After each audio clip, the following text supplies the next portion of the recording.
Hi,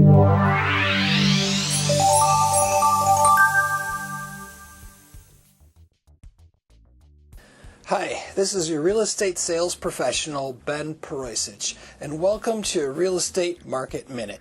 Last time we talked about how to get ready for the home inspection and what to expect from the home inspection. This time I want to talk about how to handle the negotiations that can arise from the home inspection. Buyers today will usually ask for repairs or some kind of a concession as a result of the home inspection.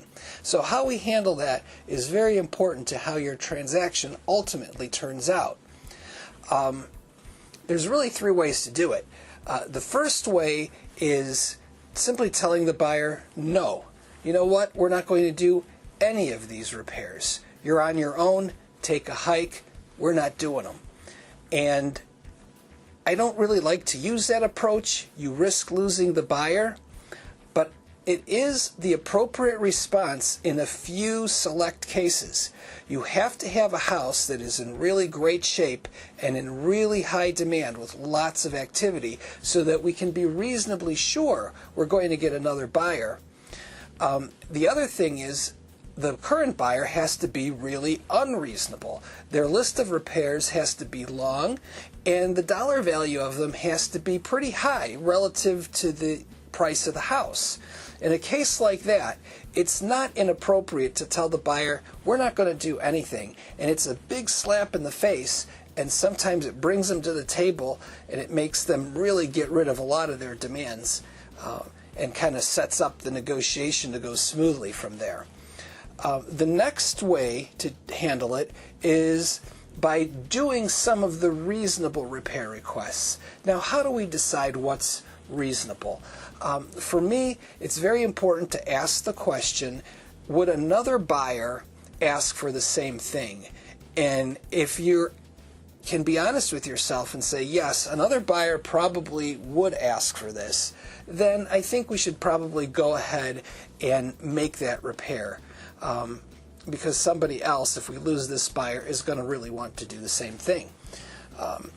However, making repairs isn't always the best way to go, because anytime you're agreeing to do repairs, you're really setting up a little loophole in the contract. Because later on in the process, during the walkthrough, the buyer can come back, look at the repair, and say, well, you didn't quite do it to my satisfaction.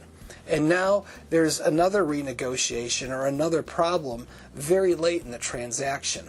So you want to try to avoid that. That leads to my favorite method, the third method, which is giving some sort of financial consideration for the repairs. We can lower the price by a little bit. Let's say the repairs are $500. We could lower the repairs by $500 or lower the price by $500.